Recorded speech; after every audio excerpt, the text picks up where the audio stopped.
Welcome back, guys. If you're new here, I'm Adam Brazier, a beauty and portrait photographer from London.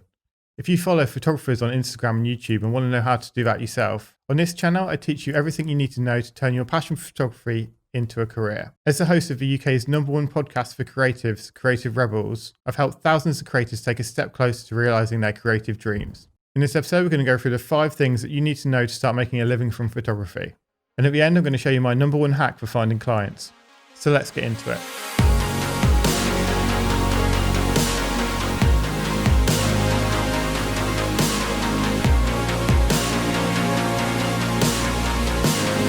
So in this episode, the 5 points we're going to cover are finding your niche, becoming a better photographer, putting together your portfolio, finding clients, and pricing. So part 1, picking your niche. Why is your niche important? It's really easy when you start doing anything creative to just want to do all of the things. And you think, okay, well, I can take pictures of this, I have done pictures of that, and why can't I just do all of them? The problem is you want to start to get known for one thing. Like if you're not an expert at anything, no one's going to call on you when they need you. If someone needs a landscape photographer, they're going to go on Google or somewhere and search for landscape photographer. They're not just going to search for photographer. So it's really important to kind of get known for that specific thing. Like later on in your career, you can branch out and start to do other things. But to start with, it's really important to just find that thing that it is you want to be doing every day. So the first thing you need to ask yourself is why? Like, why are you doing this? What is it you want to be shooting? Because I'm guaranteed that if you're thinking, I want to be a photographer, you don't want to be an overall photographer. There's something that you like more than you like other things. Do you like weddings? Do you like shooting portraits? Do you like shooting landscapes, travel? Like, what is your aim here? Like, what is it you absolutely love doing? And I think what you love doing is the most important place to start. Don't think, oh, well, I could earn money doing this and this and this. Think about what you like doing first, because if there's a market for it, you can earn money doing anything. So it's really important at the start to really focus on what it is you like to do the most. So ask yourself, if money wasn't an issue and you could just go and do this certain kind of photography every day, what would that be? And that is the route we want to go with this. If you're really struggling to find your niche, hit that subscribe button, because next week we're going to have a full video on going really, really deep into finding that niche. Step 2 is becoming a better photographer. To be a professional photographer, that you need to be of a certain standard. And I think it's really important that you keep growing, you keep learning new things, you keep pushing yourself into different directions. It's really easy to think, well, I've got a camera I've been shooting for this amount of time, that people should pay me for it. But if people aren't already asking you to pay you for shoots, then maybe you need to get better. Or even if you want to get paid more for what you're doing, it's really important to keep learning your craft and keep getting better all the time. There's so many editing techniques or different ways to shoot, whether that's using lighting, natural light, different effects. Like there's so much to learn within photography, even if that's like learning the absolute basics, like no matter what level you're at. So it's so important to keep pushing yourself, keep looking at areas that you're not necessarily great in. Like when I first started doing portraits, I was doing a lot of kind of lifestyle, street style stuff. And then I was like, okay, well, beauty photography has got such a level of editing that is better than anything that I do currently. Can I push myself? Like, because that is hard. Like, can I get better at doing beauty photography? And then can I bring that back to doing lifestyle? And actually by going to do that, by pushing myself out of my comfort zone into an area that was hard, like the level of editing that goes involved into a beauty shoot is so much higher than anything else I've ever done before. But then once you've learned that, you can bring those skills into other areas and you can make stuff look more realistic and just have a better quality of editing. So if you're going to take photography seriously and go professional, I would allow a certain period of your week to be educating, whether that's experience on doing test shoots, like getting out in the field to actually do stuff, or learning new editing techniques. Like set a certain amount of time every single week dedicated to actually learning and getting better, because you can always get better. Step 3 is getting your portfolio ready. So you picked your niche or your niche and you've been practicing. Now you've got these images and you want to get them into a portfolio. So I think what's important to think about when you're doing a portfolio is that is your best work. Like they say, you're only as strong as your weakest picture in your portfolio. So make sure that everything in there is of the level that you're happy and you're proud of. If you don't have that yet, if there's still kind of areas in there you're like, oh, actually that image isn't that great, what can you do in the next week, the next month to to make that better? How can you take pictures that you would be happy with? A big mistake a lot of people make when they're putting together their portfolios is they just put everything they've ever done in there because they think, well, if someone comes on here, at least they've got all this choice, so I can say I can do all these different things. But what you really want to focus on is only putting work in there that is the kind of work that you want to do, the kind of work you want people to ask you to do. Because like I've got into a trap in the past where I've created a certain kind of art and I've just been asked by a client again and again and again to keep making this kind of art, which I don't actually like doing. So it's like making sure that there's nothing in there that if someone asks you to do it, you're not going to want to do it. So it's really refining your portfolio into imagery that you're happy to do and you're happy and you want to do more of, because you will get asked to do more of it if people can see it. When putting together a portfolio, it's also really important to think about your clients and who's going to employ you. Because say, for example, you want to do weddings and you're putting together a portfolio of loads of things that don't include any weddings, then you're not very likely to get hired for something unless people can see you've done it before. So you really need to think about what kind of jobs do you want to do? And does this portfolio help kind of move into that area? Does it kind of convince that a potential client would hire you based on what they've seen there? And as well, maybe look at what your potential clients are currently doing, like what kind of work they're currently putting out, what have they used in advertising campaigns, what kind of shots have they got on their Instagram profiles, like, and then maybe try and make something that's similar to those. So you can show you can do work that they obviously like because it's already on their profiles. And then where do you put your portfolio? I think as a photographer, obviously everything you've got is visual. So the two best places I would recommend are Instagram and a website. People often think these days all you need is an Instagram account to get found. But what if someone in your area is searching on Google for a photographer? They're not going to find an Instagram account. They're going to find people with a website.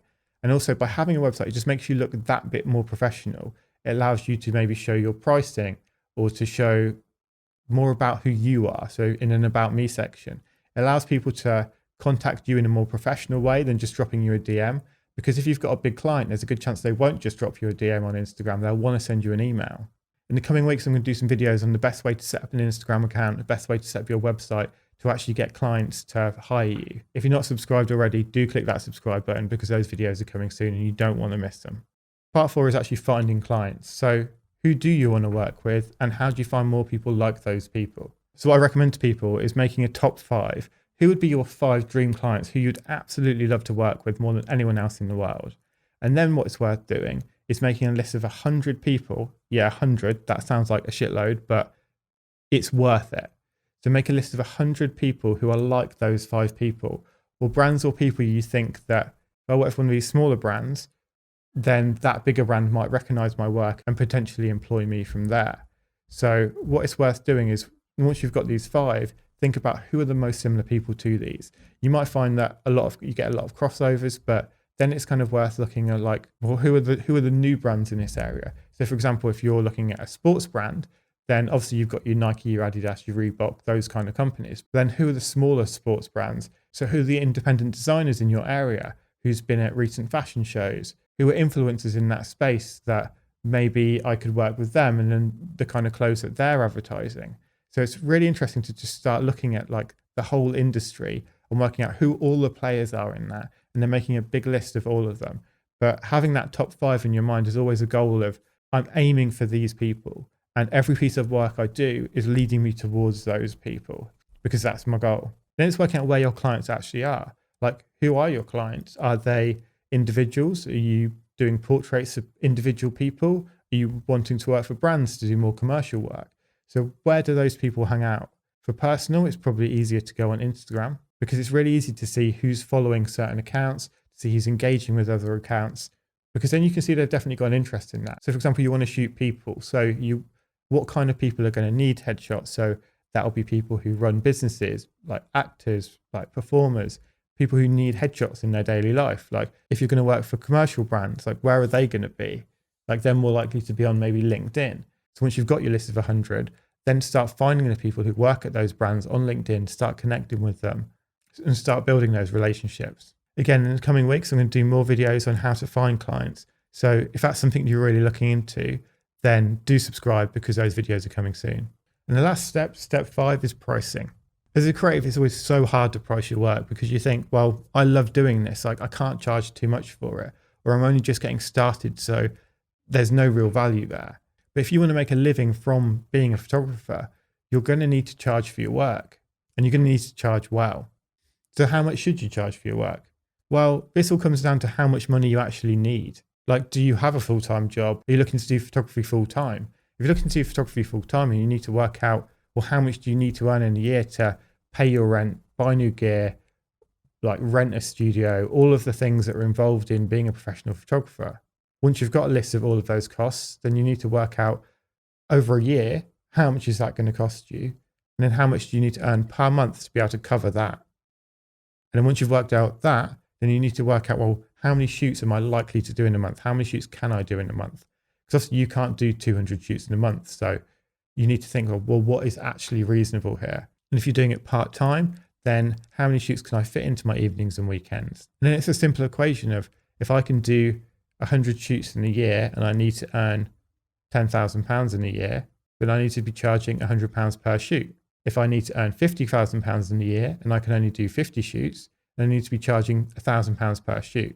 That might sound like a lot of money, but people charge that all the time. And if your skills aren't currently at the level where you can charge that, then that goes back to step 2. It's always getting better, always thinking, well, the people who are charging that much, what are they doing? Like, what skills do they have? What does their work look like? And then how can I get better to achieve the same level?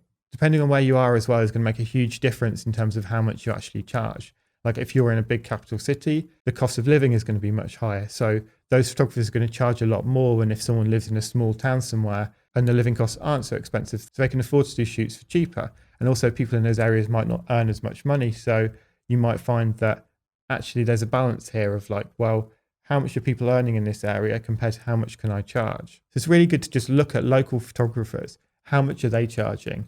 If you don't know, like, go on their websites, have a look, see if anyone has any pricing, and really start to get like a gauge of, well, what are people around me charging?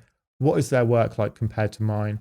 If my work's similar to theirs and we live in the same area, then we should be able to charge the same amount of money. And if you can't find any of that information, then just pick a price, because it's easier to just pick a price, go for it, and actually undercharge in that first one. And if someone came to you and said, how much is a shoot? And you said £100, and they instantly said yes, then you probably didn't charge enough for it. So next time someone comes, charge £150 and just keep going until you finally hit a number that where you hit this balance of no's and yeses, because you don't want to say yes to everyone, because if everyone is saying yes to your price, then that means you're not charging enough, because you should have a service that not everyone can afford, because you're going to need to make a living from it.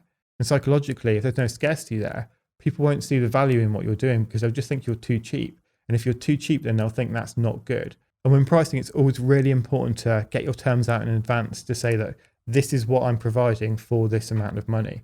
Because if you just say, we're going to do a shoot and it's going to cost this amount, then that doesn't include how many edits you're going to do, how much time is actually going to go into this after, how many photos you're going to send to them.